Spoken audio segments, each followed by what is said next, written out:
need to be able to see if somebody is on or not. Be able to welcome them.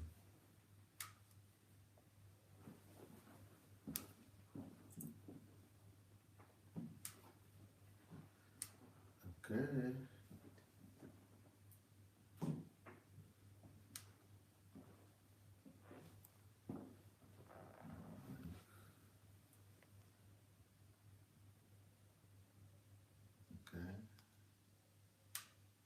I'm supposed to be seeing the comments. Can I see the comments here?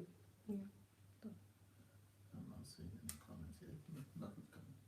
Do you have any comments there on for YouTube? Hello, everybody. Anybody that is there, please go ahead and write your comments because I'm not seeing any comment right now. I want to welcome everybody that is here, that is coming. Yep, I'm on YouTube. Can't see it right now. I know that we have some people watching. Do you have problem with Facebook, with the internet? Is it okay? Is it okay? All right.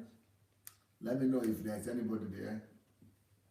Nobody is greeting us yet. I can't see your comments on YouTube. Facebook is on too. Okay, let's go ahead and read people from YouTube then.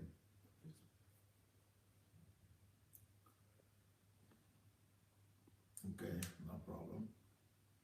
Let me find out who is there on Facebook.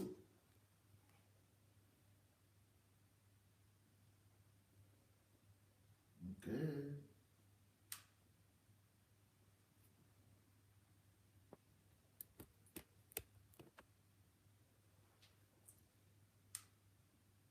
Hello guys on Facebook.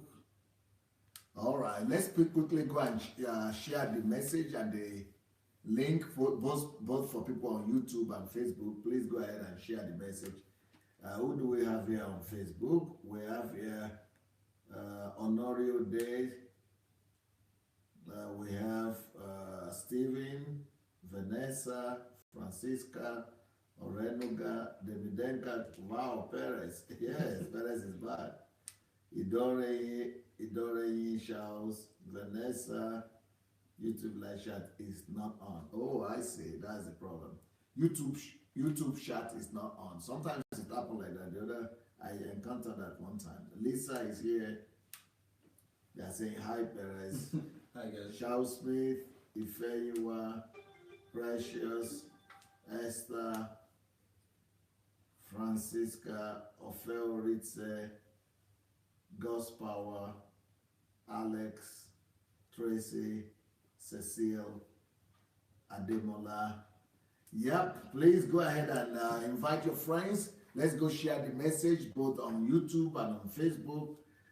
Pamela is here. We have Samuel. Samuel is here. Okay, unfortunately, I can't see your comments on YouTube, but you know, we're still very glad to see you. They say, hello, big man Perez. Hi guys. How you doing? Somebody said he has to leave what he's doing to come and watch this particular episode. Well, we're very glad to be here with you. This is PEREZ. And who is PEREZ? Well, if you don't know by now, it means you must be new on the platform. Most people who are here, they know who PEREZ is. They're already greeting him as if he's an old friend. Well, let me tell you what happened. I'm just coming back from court. I was out all day today, and I was supposed to have a Kingdom Fruits episode. So Kingdom Fruit episode is an episode I normally have with people who have been able to make some impact in their lives and who, you know, after listening to DSS teachings and who have been following me and who are changing their world. So there is a guy, a brother like that in Nigeria who we really wanted to have for today. But unfortunately, I don't know, I guess, you know, with Nigeria, you always have issues with the internet. So we couldn't get the guy on. And since we're already late, and PEREZ just came down to be with us this time. And it just say, okay, a good chance for us to profile and profile PEREZ. And I've not seen him for several years now, and we've not actually spoken for a long time. So, when was the last time you were home? I came for your birthday. So that was since May, since 7 months. 7 months. So for 7 months we've not seen, and so that was the last time PEREZ was home. So PEREZ, tell us about yourself. What have you done this last year? How has your life changed this last year? And you don't just give your short answer as usual, but you go ahead and expatiate because this is a 1 hour long time. All right. So And speak louder so that people will hear it. all right, guys, it's an honor of mine to be here in my dad's program. Even though I've been on several other programs in the past, it's always a thrill, it's always a pleasure to be here with him. So I am my dad's firstborn son, his only son. I am 19 years old, and right now I am studying in England. I study in a university called the University of Buckingham. I major in law, and I have a minor in business finance, also known as accounting. And I've been away from my family for 1.5 years now, and soon I shall be graduating. Hopefully I shall continue pursue my education to be a lawyer, and I haven't been home since May. I just came back briefly for my dad's 50th birthday. It was a really good time. I was only here for about 2-3 days, and now I'm here for about a month. I'm really glad to be here to see my mom, to see my sisters, and to see my dad especially. And I just decided to come here today to not especially participate, but I just decided to watch from behind the scenes. But however, as we had this predicament, my dad thought it was a good opportunity for me to be here with you guys. So here I am. And so this past year, as I've been 19, you can say this is one of the first years of adulthood.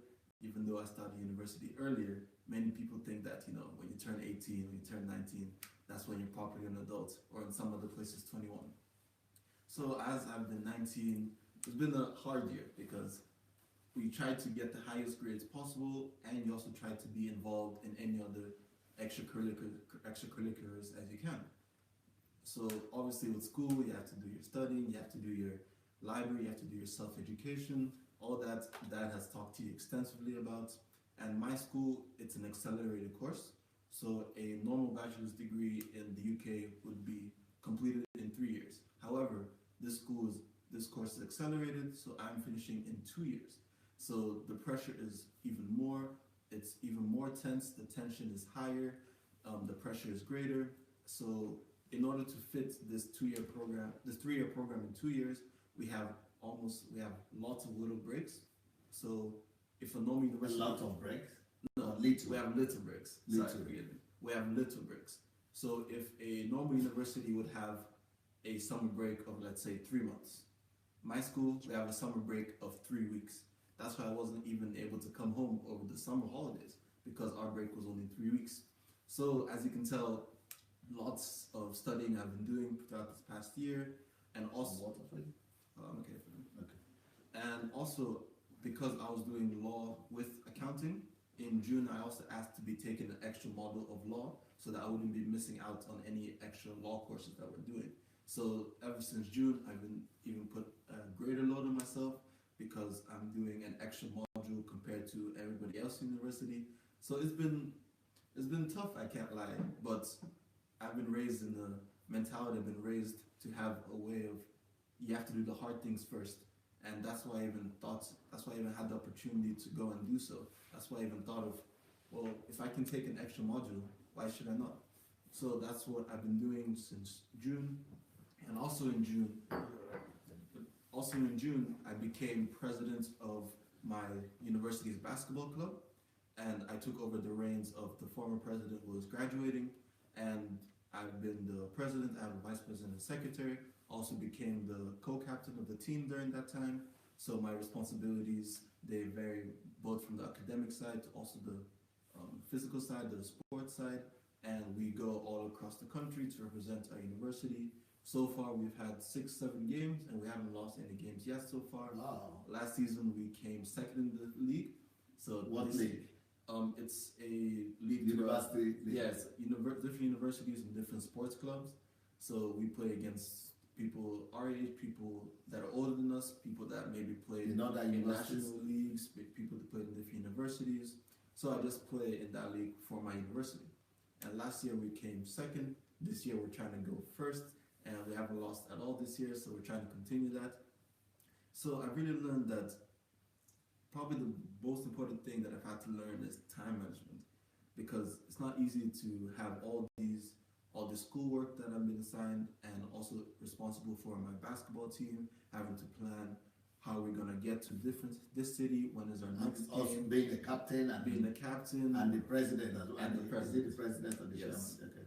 And maybe like watching the kids, who's responsible for that, carrying all the basketballs.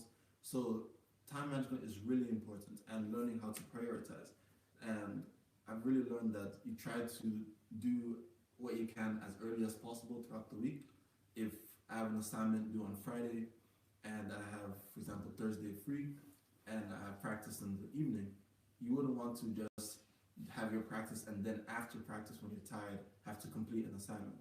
It's much wiser to possibly wake up early, do your assignments, maybe do half, and go to class, eat lunch before you go to practice, finish it, and then you're able to go to practice, and then after practice you can come home, you can rest, get ready for the next day. Because procrastination and leaving everything to the last minute is a huge temptation in university, especially because they give you assignments maybe 3 months ahead of time, maybe 2 months ahead of time. For you to plan out your time. Eh? And they give it to you for you to plan out your time. But as university students, you think, oh, I have time, I have all this time. So you end up leaving the whole assignment to maybe, good case scenario, 2 weeks before it's actually due. But that's not wise at all. And since I've been raised with my dad and my mom, who had such great academic success, they really taught me that you shouldn't leave anything of that magnitude towards the last minute. That as soon as you get that assignment, as soon as you have any idea about what the assignment is about, you need to start making steady progress about it. That you shouldn't leave it completely to the last moment. That if you have 6 weeks to do an assignment, every week and ideally every day, you should be trying to chink away little by little at that assignment. And that type of approach, that helps me with every step that I have to do. It helps me with, let's say, cooking. Instead of cooking one meal per meal, I'm able to cook maybe at one time a big meal that it could last me, let's say, 3 days, for example, with leftovers and things like that. Because it's just smarter to time manage your way that way, and it's smarter to meal prep that way. It just makes it much easier. So you're not wasting, let's say, an hour every day times 3 to cook breakfast, lunch, and dinner. If you can spend maybe 3 hours one Sunday, then you can have food for 3 days. You're just saving much more time. It helps me with basketball, that I can plan ahead. I can plan ahead our games. We can plan ahead our time schedule, plan different promotions for the university, etc., etc. So this whole concept of managing your time, managing how to prioritize your time, it's a very important skill that it can be worked on, and it should be worked on. Because if you leave everything to the last moment, you're just gonna implode. And especially being in the atmosphere that I am, where it's a 2-year university, where everything is already accelerated, which means everything is harder, it doesn't leave you much room for failure, because if you mess up one little thing, you will just backslide very easily. So I was able to get the reasoning and the way I was raised up, I was able to get it from my parents. And when I was able to finally apply it in a different atmosphere than the one that I was used to at home, I was able to see that it provided great dividends. In my last set of exams, I was able to get one of the highest grades in one of the subjects, and so they even put like your name on the wall, and I wouldn't be able to do that if it wasn't for my parents' preparation that they instilled in me. And you had an award in something, a photograph you sent there. Yeah, it was the same award because they gave me a certificate for like one of the highest. What was you were holding something like a... Oh, and that was on the sports side actually. I won the Sportsman of the Year award at my university, where I think the university recognized that even though I wasn't the president at that time, I was a leader on the field and on the court, and we were able to reach a second place, which was the highest we had gotten in many years. So I was recognized and I was awarded with the Sportsman of the Year award for our university. Beautiful. Now you are talking about time. Since you are gone, I've written 2 books on time. I'm haven't even read these. Of course, yeah. You know, I've written many more books, of course, but this how to become great through time conversion. So I think you need to have a copy of that. There are so many books that I've written since you left, but so this one that will really even help you to be better. Before you go back to school, if you could read it, it will even make you better when you get back. Amazing. Yeah. Then another one is what to do with your time. So there is another one. What to do with your time. Mm-hmm. And then this one is how to become great through time conversion. So it's creating your greatness. This is, you know, learning and knowing what to do with every time. So these two books are, actually books that you are talking about. You are talking about skills from this book. Yeah, because the stuff that my dad writes about in his books, this is stuff that he's been teaching me and my sisters when we were kids. But he wouldn't just like tell us in a book format. You know, he'd just drop some friendly advice here. If we're struggling, he'd tell us this. So my dad. But we used to meet and and we used to like have proper like lessons about this every day. Every day we'd try to specify. I don't remember, it was like 15, 30 minutes per child that we could discuss a topic, we could learn some between lessons. 30 to 1.5 hours. Yeah, between 30 and 1.5 hours where we just have a discussion where we get to know our dad better and at the same time learn about proper value life systems, life principles and life values. So these things where I think that it maybe could be obvious or things that I would just grew up with, this is stuff that he's writing in his books for you guys. And as you can see, it's clearly working. And I'm just grateful that you guys are able to get as much knowledge as I could and even more, because even though Dad told us a lot, he's still showing a lot. He didn't tell us everything as we were kids, since we can't comprehend everything. And he's putting it all out for you guys in these books. And it's just amazing that he's doing this. Yeah. So now another question that people might want to know about from you is, how does it feel living with your parents all your life and then moving to another country? And when you move to another country, what does that look like when you move to another country and then you have to live all alone by yourself? It's not like you live in the dormitory when somebody has to help you and they have to plan out your time and your life for you. So even traveling by yourself, but there are a lot of people who might be watching us right now who might also be getting ready to go to college. And maybe some of the parents also are watching us whose children are about to go to college. So what is that like, trying to go to college? Because you have Zoe also going to be getting ready to go to college. So what kind of advice can you give to a lot of other people, young men, adolescents, ladies, who will be leaving home or their countries to go to college? Well, what is that like? What's that experience like? And what are the lessons? Yeah, I think for me, I was fortunate that I had been to the UK before. If you compare Ukraine and the UK, you can see that they're vastly different countries. There's a whole different culture, a whole different language. Everything is completely different. So when I came to the UK to start my tenure at the university, I'd never visited the university before. I didn't know where I was. I knew that I had a place, but I didn't know how my room looked. So, and I didn't know anything about the campus. So it was going to be a shock for me, nevertheless, because it was just a shock of living alone. And I had a similar experience previously where I spent a year in boarding school in Nigeria. And even though in boarding school, like, you don't have your own personal room, but for me, it almost felt like a whole new experience because I hadn't been in Nigeria for other than holiday. This was obviously a boarding school. I had to find out where you eat, where you go to school, where you lived. So I was able to recall my memories from then and try to apply it to situations now. And advice I'd give to maybe upcoming students who are going to go off to a whole new world, whole new country, is that you just need to make sure you're grounded, that you shouldn't be swayed by everybody, because especially let's say as a first year in university, everybody goes there by the collective. One person will just say something, and the general thing is just to go with the flow. One person will be like, let's have pizza for dinner, and then let's say 30 other people just be like, yeah. And not many people would just think individually, because the atmosphere, because the thinking that they tell you is yeah, you try to meet as many friends as possible, try to go out as much as possible, try to have as many activities as you can together as possible. And that's not exactly bad advice. But you should just remember that you need to prioritize that you shouldn't be blowing off your schoolwork every night in order to be going out with your friends. You shouldn't be not cleaning your room and just leaving it in a mess just because your friends say, yeah, let's go somewhere this time or do something alike. You need to always have your priorities straight. You need to always stay grounded in what you believe in, because your parents, they told you, like, for example, don't leave your room without making your bed, or wash all your dishes after you use them.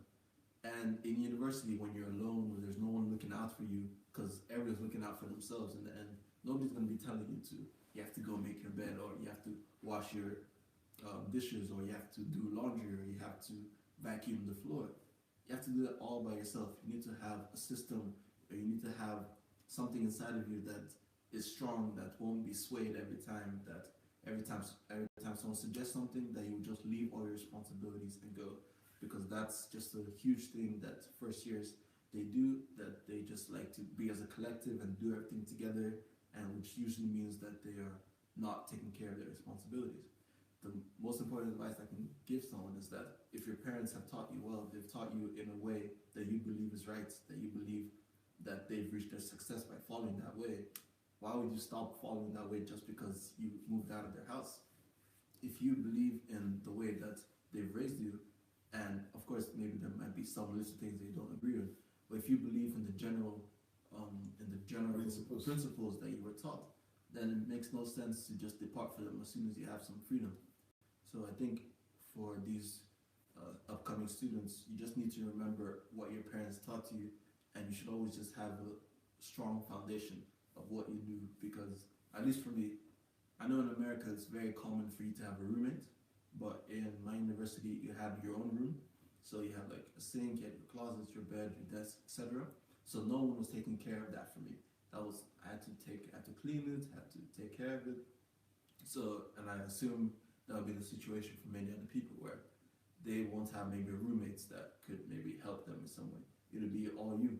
So you need to always have a principle of discipline and a principle of prioritizing what is right, prioritizing going to school, prioritizing going to your classes, doing your work that is assigned, not leaving all your essays to the last minute, just making sure that everything that you were taught while you stayed at your parents' house actually goes on with you, and so that you start living a lifestyle like that.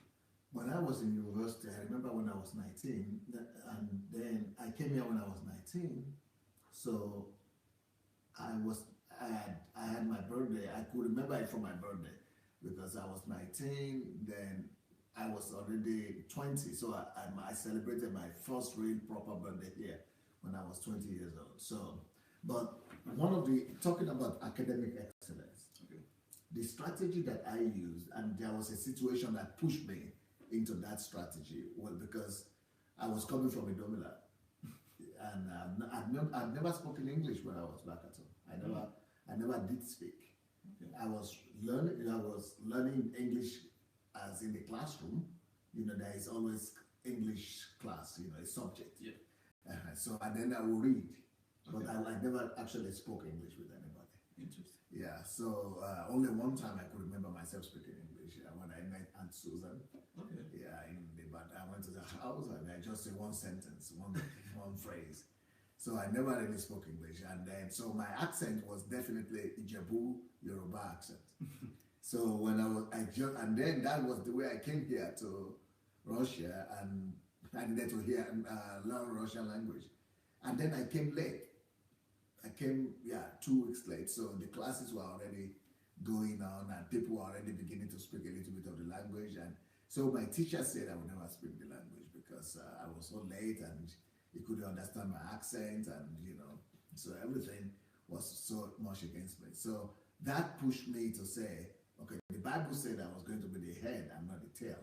If the Bible says I'm going to be the head and not the tail, and now the professor is telling me I will never pass, I don't want the word of God to fail in regards to me. So I knew what to do. I knew that I needed to, because I had discovered that secret before I left Africa, that I needed to work hard, to be diligent, to really work hard, to discipline myself, and to study, to read, and then to pray and trust God. So as a result of that, that same day, when that professor said I would never pass the Russian language, that was the day I took the decision that, okay, we finished school at 2:30, then I did 30 minutes to go and eat in the canteen, in the cafeteria. So once I do that, I will spend the next 6 hours in the university and in the library. So I started locking. That was the day I started the culture. I developed the discipline for myself. Thank God I was not doing a lot of sports like professionally. I was doing a little bit, but that I could manage that myself. So what I did was I said, okay, from Monday to Friday, every day, I will be going to the library. So I will always be there for 6 hours a day. And that was it became a blessing in disguise, because later on, when that was just the first year, the preparatory class, but when I got to university proper, it became my strength, and that also became a discipline that has helped me all through life. Now, so for example, when I was about to start the church here, that 6 hours that I put into sitting down in one place and just reading, the discipline, it was already in me. So that stamina was there. So that stamina, I could now take it to go and pray for 6 hours, for example, or read the Bible for 6 hours, or things like that. So, the stamina was there. So that was the strategy that I used to, pursue academic excellence. Spending 6 hours in the library for the next 6 years really made me to be on top of the class. I didn't have too much distraction, because that was just like determination. So any other thing I will always do when I'm when I'm free, when I have time for it. Every other thing was secondary. So what is your own strategy to maintain academic excellence? Maybe it could help somebody else out there. Yeah. Well, I think in this day and age, more people would relate to a situation not where you go to a whole different country in a whole completely different language. Because my dad, he had to go beyond what a normal student would have to, because he didn't know the language. He barely knew the language that he was being taught in. So he definitely had to go beyond what was expected of him in order to become of academic excellence. Yeah. For me, since I've gone to an American school for most of my life, as possibly you might say from my accent, and even though I went to the UK, it's still English and English. So for me, I still have to do a lot of studying, but you wouldn't think I'd have to do as much drastic measures as my dad. For me, I just told myself that I need to make sure I understand everything that I'm being taught. So let's say if you have 2 lectures in a day, and let's say from 10 to 12, and then from 1 to 3. So let's say then my day ends at 3, and I have practice at 8, for example, to 10. So I have and I already ate lunch, so I have between 3 and 8 in order to make sure I actually understand what I was taught today. And it's very tempting to just go home, because my house is usually closer to me than the library. It's very tempting to just go home, say, okay, I'll just rest a bit, maybe I'll do some homework later. Before you know it, it's already time to go to practice, and then you just wasted basically your day. It's much smarter for you to try to force yourself to get into a setting where the only study. That's what I found for me, that when I'm in the library, when I'm in a place of quiet, when I'm surrounded by books, it's much easier for me to concentrate and actually understand that, okay, I'm here, I want to leave, obviously, to go home soon. Let me make sure I understand what I was just taught about 2 hours ago. Because nowadays, they usually give you handouts, they usually give you maybe they give you pages in the books where you can read in order to fortify what you understand, what was taught in the lecture. So what I do is I go to the library, I try to do it right after class, because I know that if I go home, then temptation to stay, to just study at home will come, and then I know that if I study at home, the studying won't be as effective as it would be in the library. So I try to go home, I try to go to the library right after class, after I've been taught a subject, then I try to go and read over what I've been taught, because you can be taught many things throughout the lectures, and many lectures, the professors, they can be monotone, so it's very hard to stay focused for the whole 2 hours and understand everything he said. And also because usually there's about 3-4 books concerning a topic. for example, since I do law, let's say criminal law, there'll be easily 5 textbooks about criminal law. Each author writes about the topic in a different way. The professor may teach you in one way, but if you go to read a book, maybe the way the author wrote it there, you'll understand it better than the way the professor taught you. Because many people have different styles of teaching and many people have different styles of learning. For me, I find it that through the books, I'm able to understand, if not easier, but understand more thoroughly a subject, also because I don't have a time limit. A lecture, especially in my school where everything is so condensed, they have to get through a lot of material in a limited time.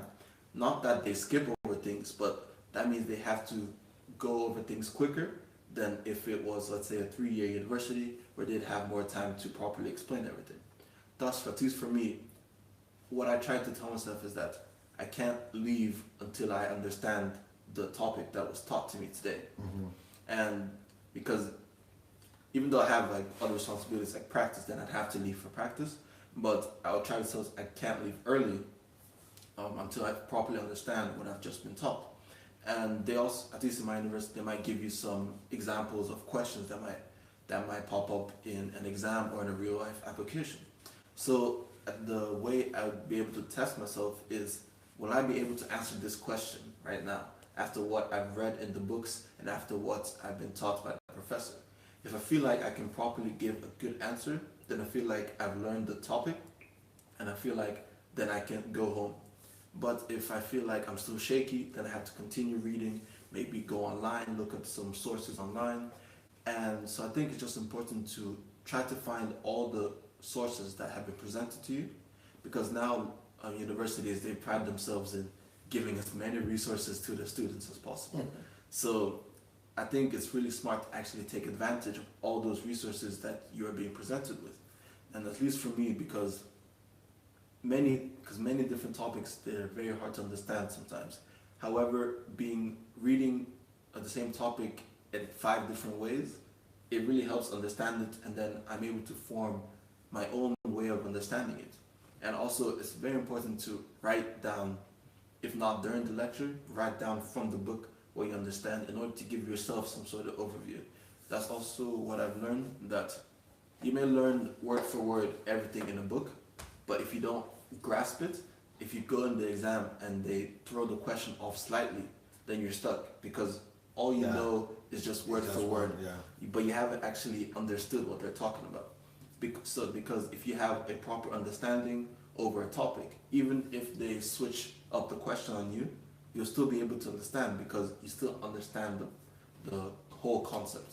So I think that's the idea that I try to, at least for me personally, that's what I've been able to find out, that I need to fully understand the concept of the topic that I've been taught. And because of that, it's much simpler when you get to the exam times and then you get to the preparation. If you also have your notes that you've been making since day one, you won't be scrambling near the end when it's time for your exams, being like, oh, I don't know this, I don't know this. If everything's already set in your notebook, this is the topic, this is what I know from the topic, then it'll be much simpler for you to actually prepare and start memorizing and understanding this concept. What is the importance of you being involved in extracurricular activity like sports, despite the fact that you are not getting any grade for that? So what is that? What does that add to you, or what does that give you? What is the need for it? Even though many people might not be involved in any sport. So what does that add to you? What does that give you? Is that just for yourself, or there's other additional advantages in it? Well, I've been doing sports for almost my whole life, since I can remember. And when I came to university, I was a bit worried that there might not be a basketball team. But thankfully, my fears were squashed when I found out that there was. And for me personally, basketball is not just a sport, it's almost like a way of life. It really helps with your mental discipline, because it's one thing that you can think, oh yeah, I can read for hours. But it's another thing completely to run for hours. You think that your body's gonna break down, your lungs hurt, your feet hurt, everything hurts, for example. And so when I found out through sports that it really is a whole different mental field than academics, because and also it helps. Mental or physical? It's both, because your body reacts to what your mind tells you to do. Because you can run, if you want to continue running, it's your mind that will tell you to continue running. Your legs will continue running, even if they hurt. You can still be able to walk and walk and walk. The thing that tells you to stop is your mind. And with basketball, every move you make, it's a mental thing. Because you're playing against someone, you have to think, the other person has seen me play, he's going to try to predict my moves. You have to think of a way to get around the person either way. You're also playing with 4 other people. You need to have a grasp of this mental thing, mental positioning, where other people are, where they have to give them the ball, can you help them in any way? For me, sports and basketball is as much a mental thing as a physical thing, because you can't have sports without some sort of mental training. Because if you go out there and you just try to dribble and just try to shoot at any time, you're not going to be successful, because you need to know how to think. You need to learn how to actually become mentally strong. And for me, also obviously I enjoy the sport. I wouldn't be only playing it just to be increasing my mental fortitude. It's also fun for me to stay in shape.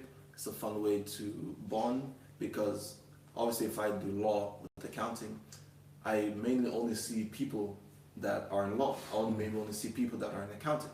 Basketball also gives me a great way to find new friends, because there's no requirement that basketball players can only be from law. There's no requirement that basketball players can only be from one certain field. The whole university is invited to play basketball, which means I'm able to increase my social life that way. I'm able to get more connections.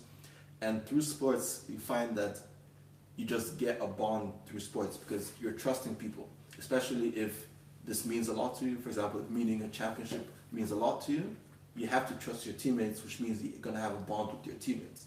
You can sit in a lecture hall with someone for 4 years and never speak to them, never know them.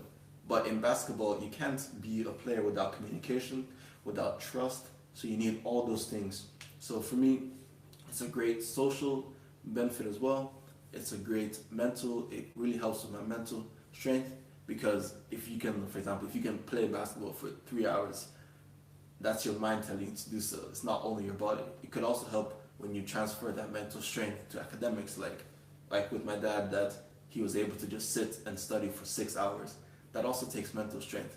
So it's a different type of mental strength. Yeah, it's still important. And also, since I'm now a president and co-captain of the basketball team, that also helps with my leadership skills, helps with my planning, helps with my teamwork. So there's a lot of benefits, at least for me, for basketball. And in most other sports, it's the same type of way. It really helps, and especially since we go to university with the goal of graduating with high honors in our degree. But it's also important that you have a balance to your life.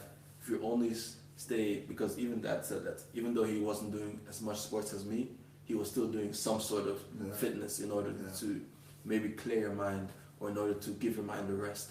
Because I mean, it is possible to be going 100% only academics, but it probably isn't good for your health. So it's important to have a good balance of all these things. So for me, it really helps have a balance between my academics and my physical life. What about the leadership? Being a captain, is that not going to be too much? Being the captain of the team in the field, and you are just in the university for 1 year. Yeah. Okay, and then being the president of the club, is it a club? Yeah. Of the club, also is another challenge. So those are 2 leadership positions there. So it means, because that's one of the, when you are graduating from the The university. No, from your high school. Or from high school. Yeah, KCA. When you are graduating from the high school, that's what one of the things that we noticed. Because when we came for your graduation, everybody was kind of noticing you and sharing you up. And then Zoe was there and was so are these people classmates with PEREZ? He said, no, but everybody knows PEREZ. PEREZ is the most popular guy in this university. So, and somebody was saying, is it because it's funny or something? So Zoe was saying, no, because it's a leadership. He said, first of all, you have interaction with people, you make people feel good around you, but then She also mentioned leadership. So it means this university where you went to as well, not just in your high school, they probably noticed some leadership qualities why they should put you both as the president and then as a captain. So tell us about what is the role of leader. I always tell people, when people ask me what are the three most important things in life, I always talk about three things. What are the most important things in life? I mean, qualities in life to have. I always say, build relationship, Okay. stewardship, serve, Okay. and leadership. So three ships here: relationship, stewardship, leadership.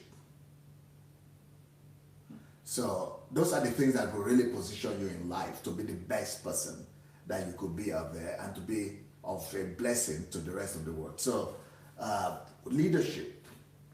And for you to really be a good leader, for you to actually become a leader, you need stewardship. You need to serve people. And then you need relationship for them to trust you with that. So all that is kind of, if you have the three of them, you are in a good place.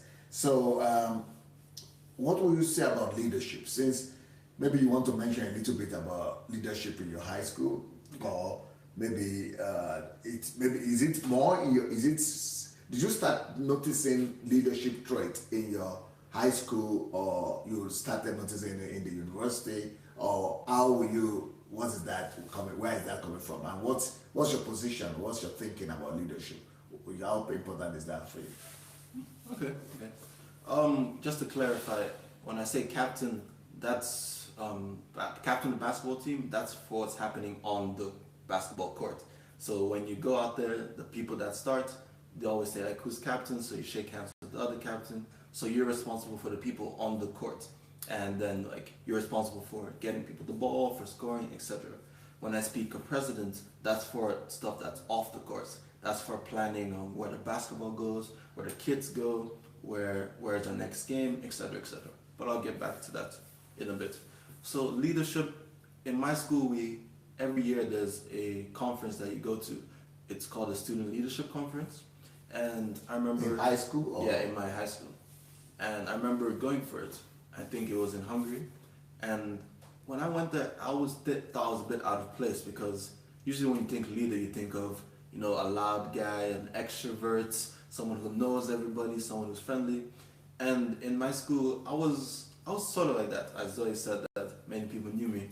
But then when you get into that atmosphere of everybody being like that, then you're curious, because you're gonna see like who's gonna fold to different leaders, who's gonna be like a different type of leader, who's gonna show their different types of leadership, like maybe the stewardship leader who serves people, the person who leads people by like being the first in the team.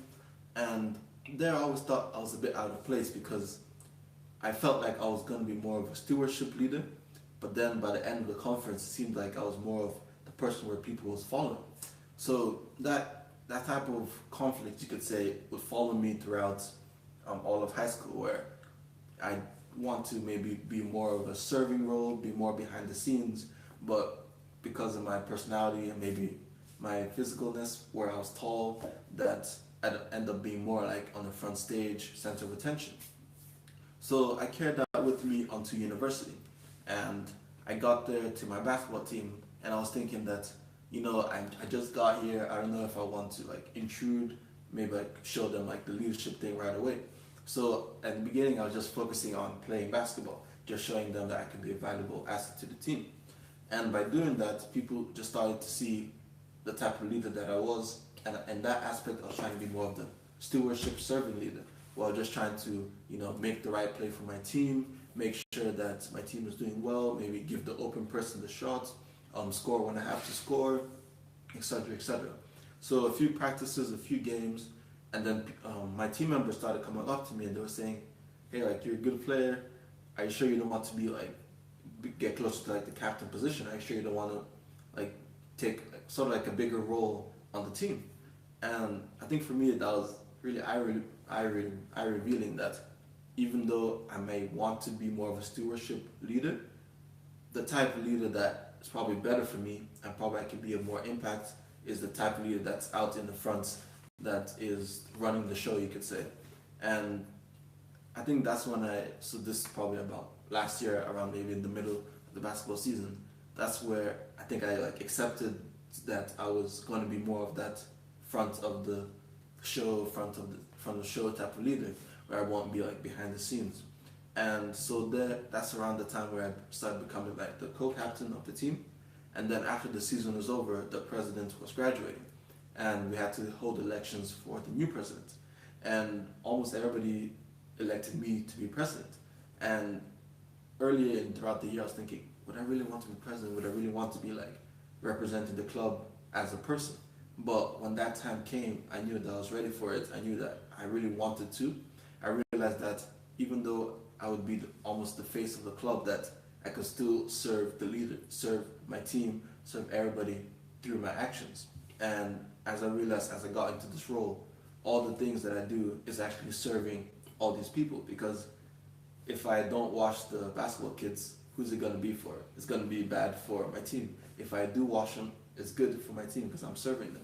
If I don't bring the basketballs, who is it bad for? My team. If I bring the basketballs, who am I serving? My team. And I think in my mind, it just helped me realize that even if I am in the front of the show, everything I do, I'm still doing it for my team. So it goes back to what Jesus said. For anybody wants to be the greatest, should be the least. Yeah. To be the first, you have to be the last. Yeah. To be the to be the number one, you've got to be the slave, the servant of all. Mm-hmm. Mm-hmm. Yeah, I definitely agree, because if you focus on just helping, if you focus on helping others, stewardship, people will eventually begin to realize that, and then they will put you in a position maybe of leadership automatically. And as for me, like I said earlier, I didn't want to like get in that position automatically. I just wanted to make sure that I'd enjoy the club. But as I was just serving my team, just making sure I was doing the best for my team, guess what happened? I became co-captain and consequently president of the club. So definitely that's 3 shifts of what to become like a great person. What are the other popular sports team in your school, apart from basketball? My first year there was a football team. Since it's the UK, everybody loves football.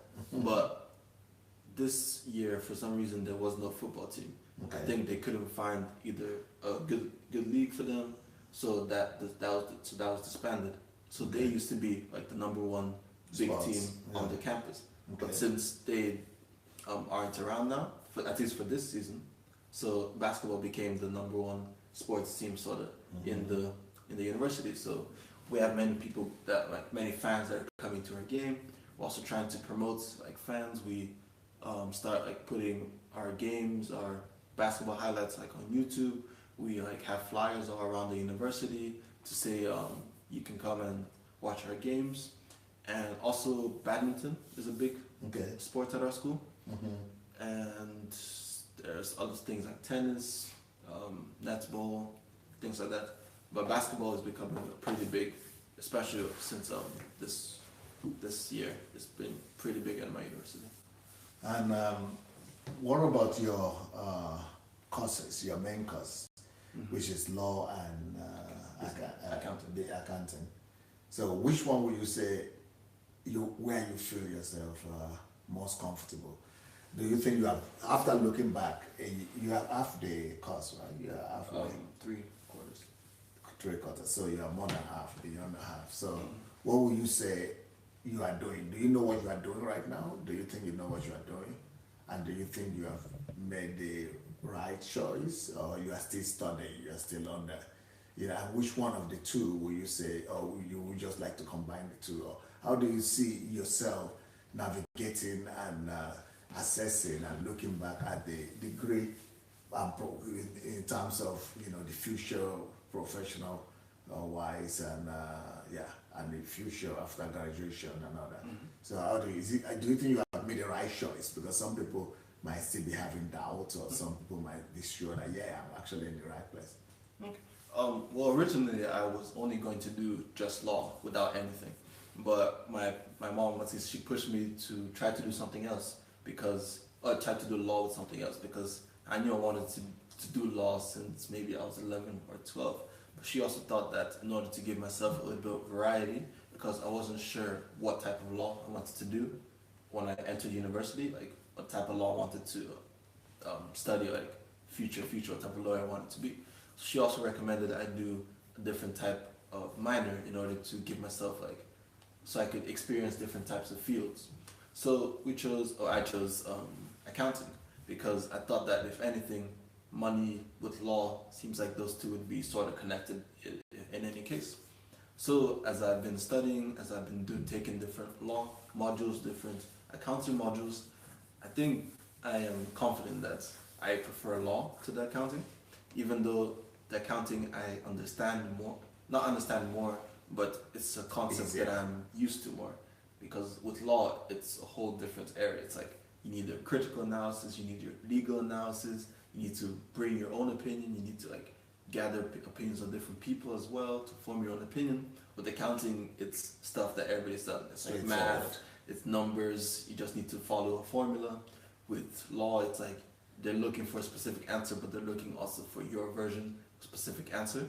So even though the accounting is something that you could say is you're easier or you'd be more familiar with, for me, I definitely prefer my law modules more.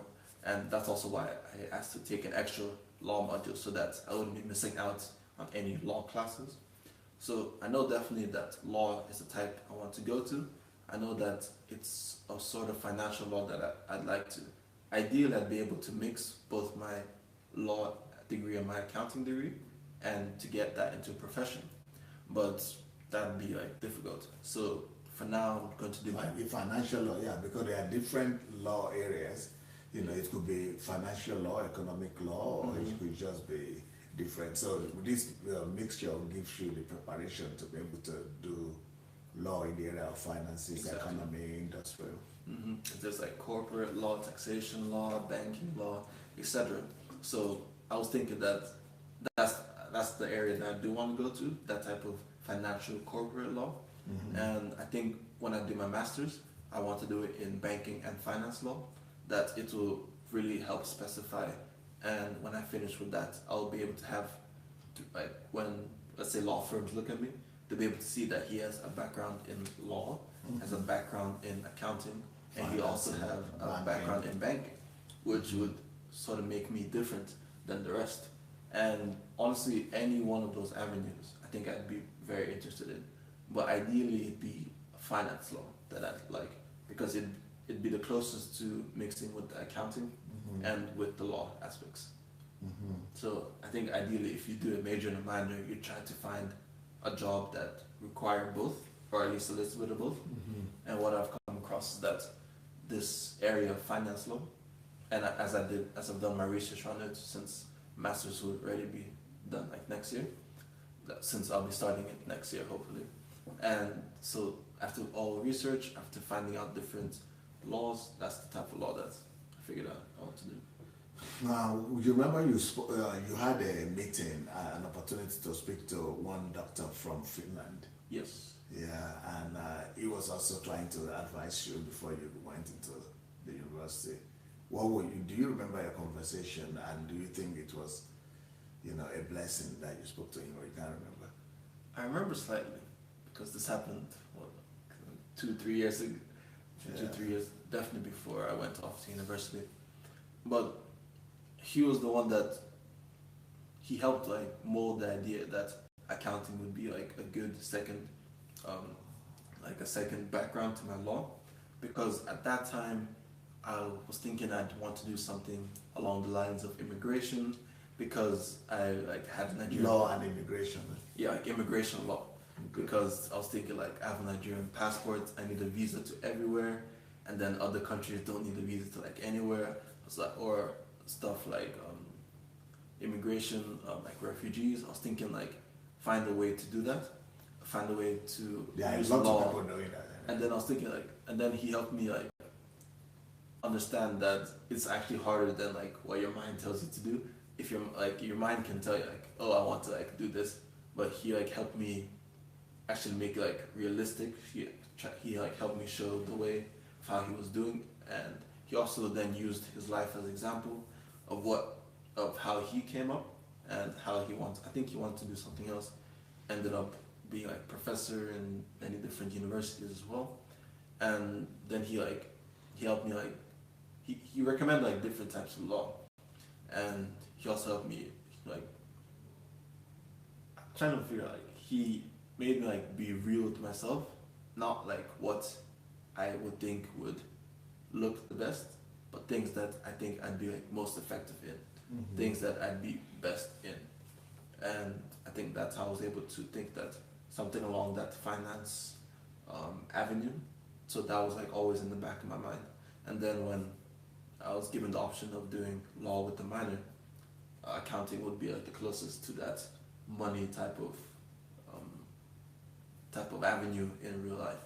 And then now as I had some law courses, I've had some accounting courses, I was able to like understand that he was actually right, that things that I actually think I'd be effective at and good in would be in these avenues. Let's leave the university life. I think you also had some time to catch up with some relatives. I think maybe some of them will be watching you right now, maybe not, but you had a few times, some holidays to catch up. So who are the relatives you were able to catch up with over there? Yeah, I was able to meet up with the Bantricus, Uncle Wale and Aunt Rosalind. I spent one of my summer breaks, I spent almost all of it, well, my summer break was like 3 weeks. So I spent like 2 weeks with them. I stayed with them. They have 2 sons that are around my age. So I was able to hang out with them. I was able to rest with them. And they're also offering university. So we're just able, even though they're doing different degrees, we're still able to like converse. We're around the same age, have similar interests. So we're able to converse. We're able to enjoy ourselves. Also during one of my term breaks, I spent it with Aunt Ronke and her husband. Also, it was really fun. Yeah, Uncle Wale. It was really Walter. Yeah, it was really good to be with them, and also he also have a son that's a little bit younger than me, but pretty close. And so I was able to spend my time with them. It was really good, like finding out more about my dad's side of the family through them, because they also know a lot about that side. So it's really good to just, because when they used to come visit for the anniversaries, and they used to come frequently when I was younger, but not as frequent as I got older. It's much easier now being in the same country with them, being able to visit sometimes, and also got to see Aunt Tineke and her children. And did you see? You saw Tineke too? Yeah, okay. I was able to spend some time with them when I was with Aunt Ronke. Their family would visit because they're sisters, so I was able to see them. I was able to spend some time with them, and I think that's all for the relatives.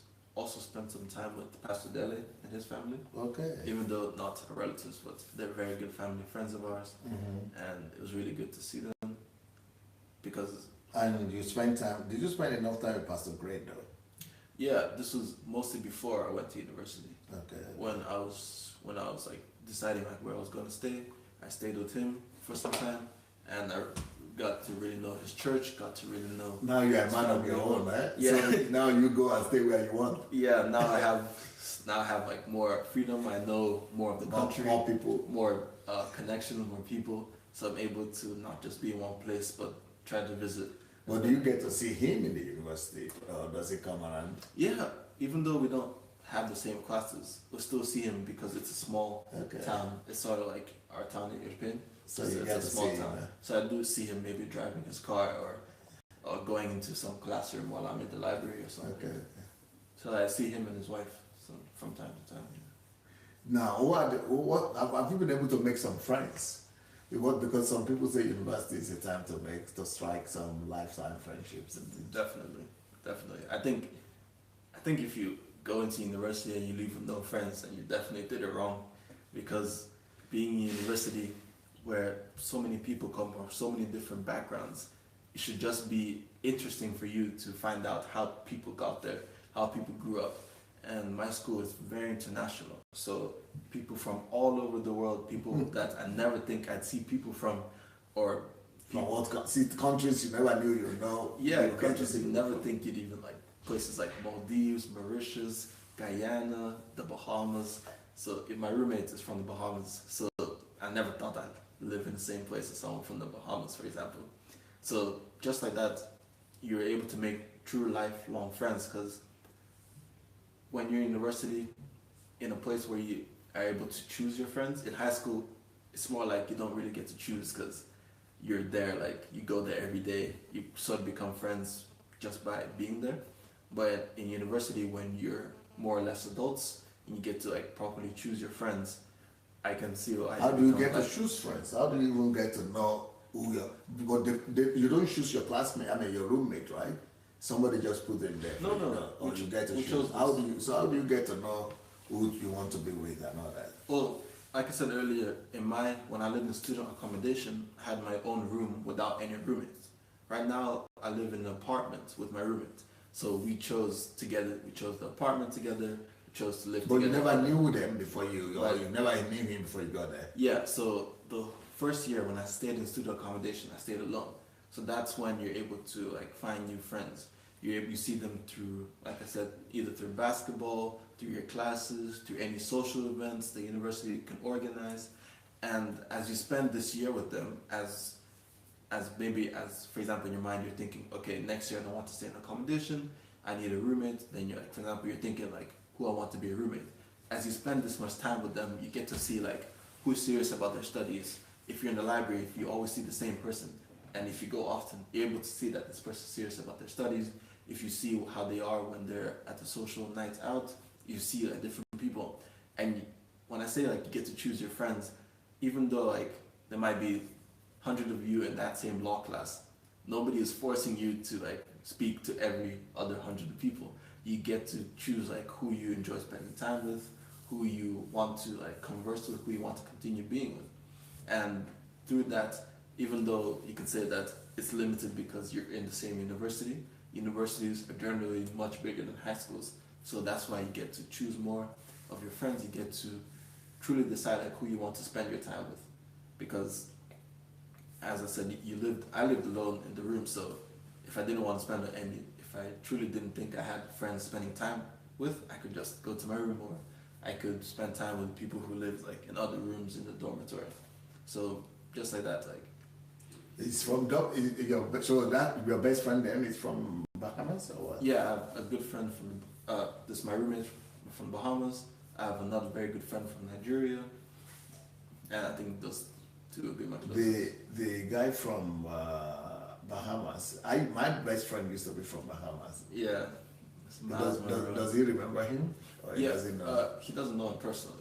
But I think he's been to the church once. He remembers him before he died. Yeah. He saw him before. I don't know if they've met personally. But he probably saw him somewhere. Yeah, but he knows who he is. Yeah, because the Bahamas is not a big country, so if anyone is big from the Bahamas, I think the people generally tend to know. Mm-hmm. Yeah, so my brother died 3 years ago. Yeah. So so this other guy from Nigeria, did they come all the way from Nigeria, or he's based in the UK? It's a bit of both, where he's had like A levels in the UK, but like he had his secondary education in Nigeria, had like first degree in like Nigeria, and like a secondary degree in the UK. So it's been like a little bit of both. Okay, what's his name? Paul. Paul. Yes. Where is he from? Is he Igbo, Yoruba? You don't know. If I remember right, is it Efik? Efik, yeah. I don't remember the states. Efik should be Benue State. Yeah. Is it Benue State? Yeah, Benue State or River State. He's either Efik or he's close to Efik. Efik, they should be Efik. One Efik, yeah. That's a tribe. I don't know Nigerian states too well. Yeah. That's one of the areas in Nigeria. He doesn't play basketball. No, he doesn't. He would like soccer, I guess. He does soccer. He's not too into sports. Okay. And why were you considering? Did you have a friend from Canada or somewhere, or why were you considering Canada at a point? Oh well, I was considering Canada because as a child, like going to America was like the dream. Because I went to an American school, so I was always surrounded by Americans. And obviously as Americans, they remember like home. So every summer, maybe they'd go to America, they'd like bring stuff. So as a kid, the dream was always to go to America. But as I got older, as I got wiser, as I was able to see more on the news, I figured that America probably wasn't the wisest choice, as it's very unpredictable what happens in America nowadays. But I still wanted to be somewhere in the English-speaking country, somewhere close to America. To the culture you are used to. The culture that I was used to, because I had gone to this American school for most of my life. So Canada just seemed like the next logical choice, as there aren't that many English-speaking countries. And also, since I'm doing my bachelor's in the UK, the Canadian and the UK system, at least law system, is connected. It's not like the US, who then like rebranched their whole government, the whole constitution, the whole law. The Canada, they still mirror the UK pretty similarly. So I'm still thinking about it, about maybe like practicing in Canada. So you don't want, what about going to do masters in, let's say, in a university in the US? That will give you a different, a taste of the two worlds. Possibly, but at this point I wasn't too interested in America. I was thinking, if I was going to go to that side of the world, I'll just try to go to Canada right away, so I could just be based in that. It would be much quicker for me if I'm already in that country to find, like, let's say, law firms that I want to work for. But what that would do for you, I personally would say, America will present you a better platform for the future, because apart from getting to know greater number of people, you have the top universities in the world there too, especially in law. But besides that, can you believe it if I tell you that 75% or 72% of all lawyers in the world are in America? So the law, can you believe it? And almost 90% of all litigations in the world is in America. All lawsuits is in America. So America is a big law kind of society.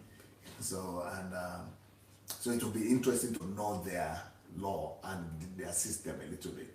And then they control the financial system of the world too. So the two combinations you have, if you get to study masters in America with that, that will give you both the English and the, but you think about it, you have opportunity to, if you get good grades, in finishing your grade good, then you have better choice to be able to pursue your masters anywhere you want. Let me see if anybody is asking you any question.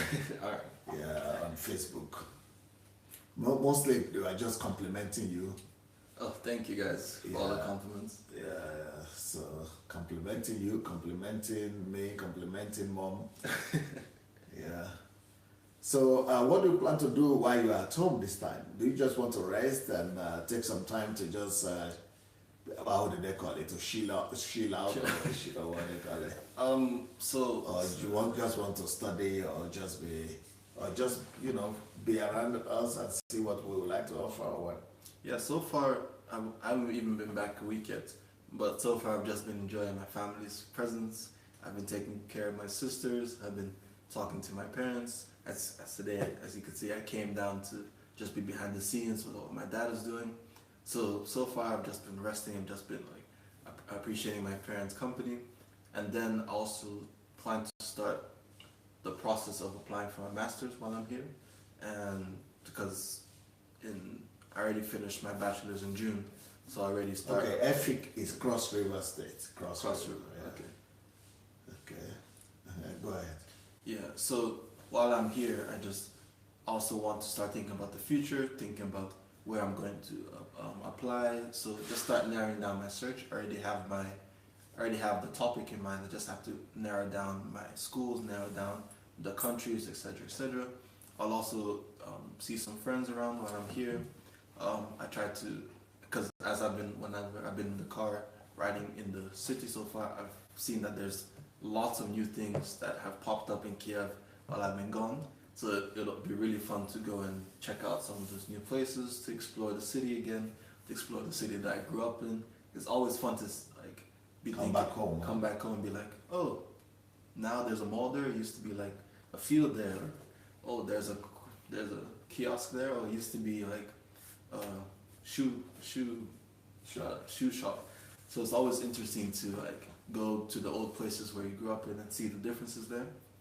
And yeah, I think I'll just be trying to appreciate being home, appreciate good home cooked meals and just enjoy being at home. Yeah, I also heard that Igor just told me that Professor Chris and family will be coming. Okay. He's coming with his family, Chris in African. Okay. Yeah, so they want to spend some time with us before the new year. Oh, perfect. So they might be coming this Friday or next week. So, and then I think there is, then we have HMT coming up. Oh, okay. Yeah. When is that? Okay. HMT from the 2nd to the 7th. Oh, okay. By the way, if you have not yet registered for the HMT, please go ahead and register for it by going to my blog, sandeyadelaja.blog.com/visit, or you could just write a guest, GUEST, guest at godembassy.org, and say you want to come for HMT, History Makers. History Makers is one of the most important, History Maker is one of the most important conferences you ever attend in your life. Let me show you some of the books that are here, and a lot of them PEREZ has not seen them. I will look, I say, I wonder how many you will be able to read. 7 Tips to Self-Fulfillment in Life is one of the books that I would really like to recommend people to read.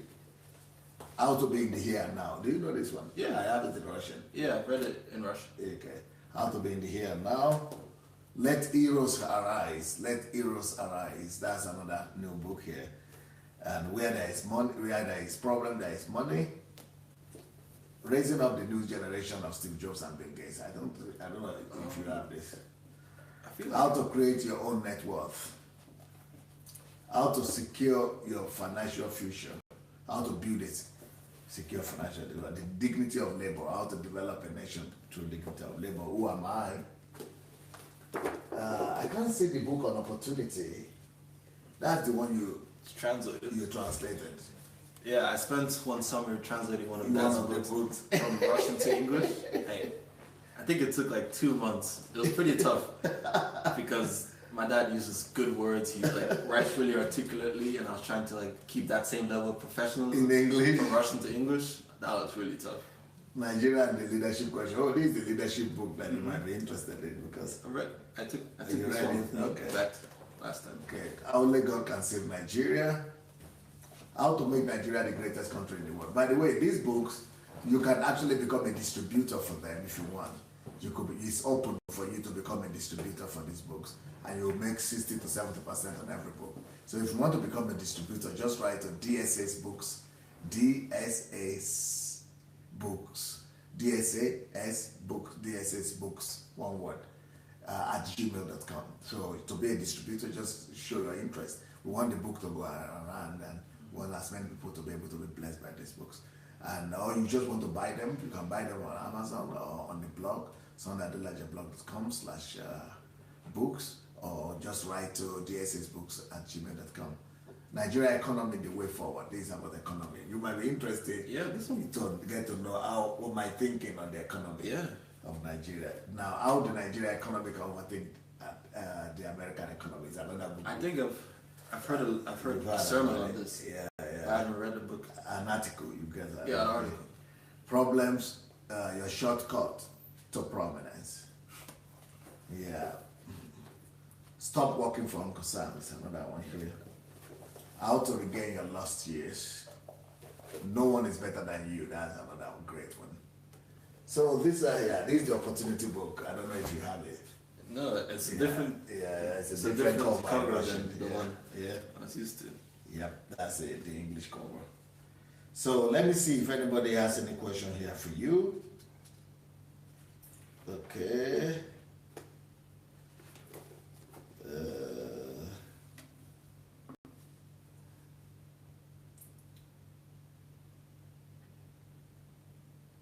Yeah, someone says 72% of the lawyers are in the US. Wow. Yeah. And all the lawsuits are all the big ones. Yeah. That's where all the law profession. And go for your master's, please. Somebody's telling you. I will. Yeah. So what is he asking? What are the pros of living by yourself as a young man? What are the pros and cons of living by yourself as a young man? Well, Oh, obviously the cons are you're without your family. You have to be responsible for everything you do by yourself. You have to cook for yourself, but also those can be pros because you finally have the independence that you may have always desired. You can cook for yourself, meaning that you can choose what meals you want to make. So there's always a good and a bad side to everything. But the most important thing I'd say is just to make sure that you use your independence wisely. When you're living in your parents' house, you have to follow their rules. But when you live by yourself, you have your own rules to follow. But you have to make sure those rules will actually benefit you. You have to make sure those rules won't make you sink into a hole that you can't climb out of. I think that's what's most important to think when. I think another person has another question. Yeah. Give me about where to go into to is it the university problem? Yeah, maybe, you know. What about how to go to high school, college, or after I think high school? Questions like what advice would I give a young man who's about to enter university? I think I talked about it earlier, but I'll just repeat where you need to make sure that you have good time management because you need to learn that you have many distractions and many things that will try to take your time while you're in university. Make sure that you remember that you came to university for school, you came to university to graduate with a high degree. So make sure that you're actually going towards that goal. So what's your goal academically in the university? Yeah, I want to get in the UK they're called firsts. That'd be maybe first like degree, first class. That first maybe be like an A in maybe an American system. So I want to get the highest degree possible. I think in Nigeria they call it one. They call it one. Oh, one. I think they call it one. Yeah. Okay. Yeah. So in the UK it's it's the first class. First class. Okay. I got it when I was in university. I got first class, not just first class, but with distinction as well. So very few people ever get that. So this is another one here. The creative and innovative power of a genius. This is very key. This is really new. This is really key book. Creative and innovative. You know, those are some of the two most important qualities in life. So, and then insultable ungodliness, how to overcome the fear of death, what to do with your time, how to become great, money won't make you rich. Classic. Yeah, mountain of ignorance, the danger of monoculturalism. This is epic. This book is epic about how to view cultures and how to see yourself but then I've written another book that I don't have here yet, but we're going to have it soon. But it's on Amazon already. How Africans brought civilization to Europe. And any one of you who have read any of my books, we want you to write to me to vip@godembassy.org, and let me know which book you have read and which one you would like to comment on, because we will sometimes I invite you to come and share with us your impression about the books and to do a review of the books. So we do review of books, so I will be happy to hear any one of you who has read any of the books to come and do the book review with me. Just write to me at vip@godembassy.org and we'll do the book review. Another book here which is amazing. If there are books that I want everybody to read here, will be this one, The Law of Difference, Monoculturalism, and the other one, innovative and creative power of genius. Yeah. Then there's another one here, Discover Your Latent Energy. How to discover your latent energy, and why you must become a workaholic. Why you must urgently become a workaholic. So those are the books that we have there on Amazon. But if you can also read all those books for free if you are on Amazon Unlimited. Not Amazon Unlimited, Kindle Unlimited. If you're on Kindle Unlimited, you could actually read over 20 of those books for free. So, that's for you to be on Kindle Unlimited, you just have to pay $7 every month, like $8 every month. And then you'll be able to read as many books as you want. Well, then I want to remind you about our challenge, the Libya One Challenge. This Libya One Challenge is what we are trying to do to help all the Libyans that are under captivity in Libya and those who are coming back. We want to be able to raise $1 million, and any amount we raise, I want to double it. so that we'll be able to come together and use this to be able to help all these people. So if you want to help, please go to www.gofundme.com/Libya1Challenge. Libya1Challenge. GoFundMe. So you put it there, maybe it's $1. We are calling it $1 challenge, but the organization, the GoFundMe said no, you cannot put less than $5. So well, I think $5 will not be too much for you if you really want to help people.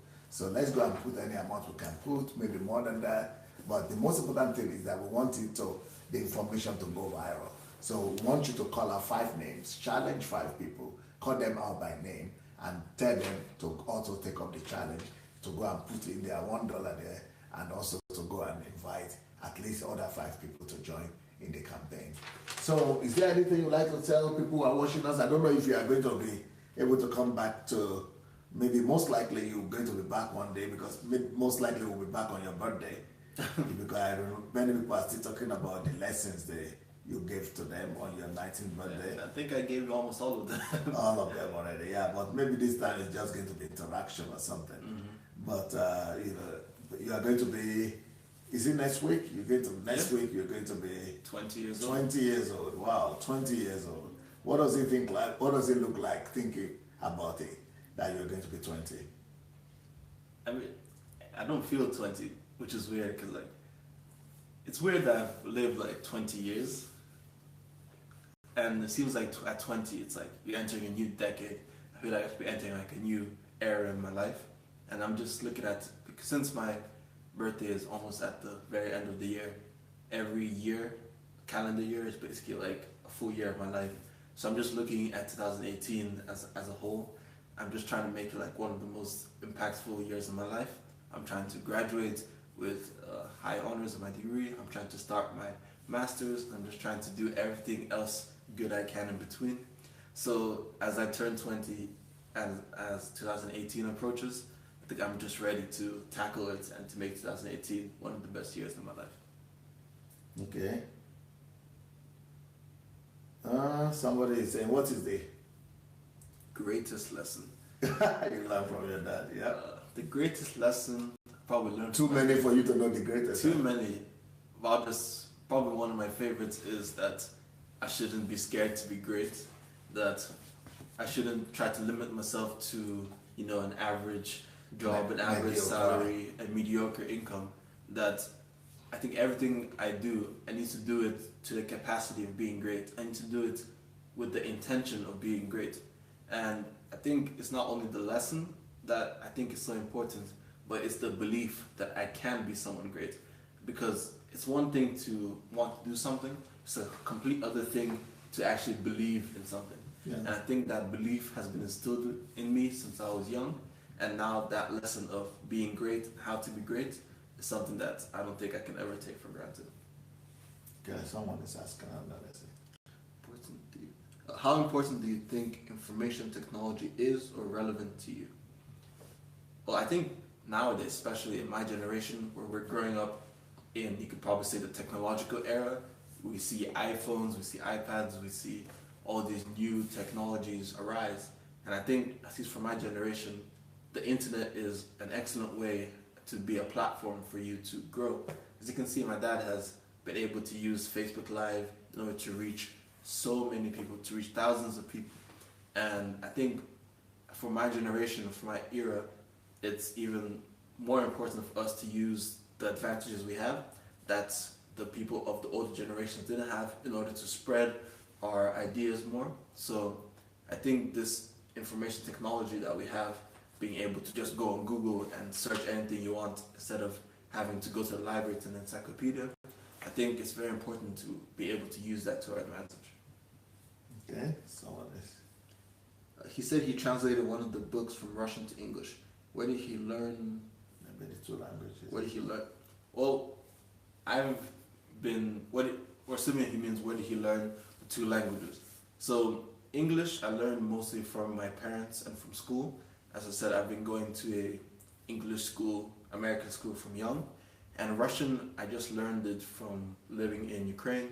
I went to a Ukrainian preschool, and almost all the people around my parents as I was growing up were either Ukrainians or Russian. So like our nannies were Russian, our members of the church were Russians, our drivers were Russian. So everybody was Russian. So we just picked up Russian, and then as I got older, as maybe got into school, we learned stuff like grammar, about literature. So me being able to translate the book from Russian to English, it was just being able to be fluent in both languages and just having the level of fluency in order to just translate from one language to another. But of course I also used the internet to translate some words that I didn't know, for example, or to try to find a way to structure. Dictionary. Yeah, dictionary to structure or thesaurus to maybe say the words better. Yep. What struck you the most about UK culture? I think things that what I didn't realize was that how like cramped or how small everything is in the UK compared to Ukraine. Because in Ukraine, and I think in the house, just like things are just generally bigger. In the UK, the roads are small, the cars are small, the houses could be big, but the rooms inside will still be small.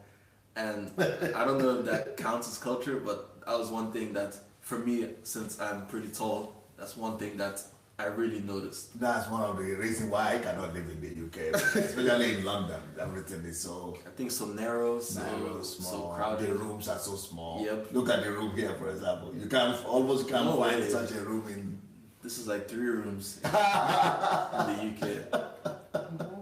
More. So that's definitely something I've noticed.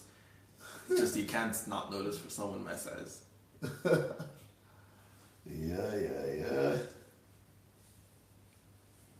Yeah.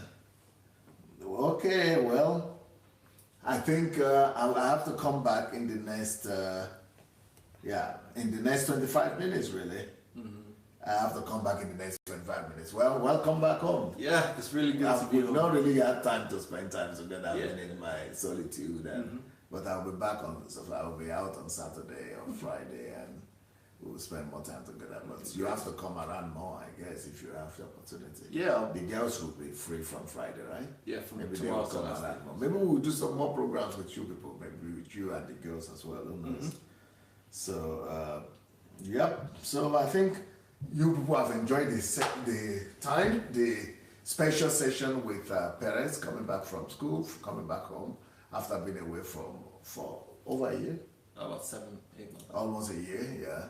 And so we hope to be able to get the guy who was supposed to be with me, Samuel, in another episode of Kingdom Fruits. And some of you want to feature in my program Kingdom Fruits as well. You need to write me to VIP@godembassy.org. For you to know what is required to be Kingdom Fruits, go to Kingdom Fruits on my YouTube page. You'll be able to see one of the playlists. It's called Kingdom Fruits. So you have to have your testimony of how your life has been impacted since you met Pastor Sandey or DSA, and what you are planning to do, that you really have a vision to impact your world and make your world a better place. For you to come to Ukraine, like I said, write to guest@godembassy.org.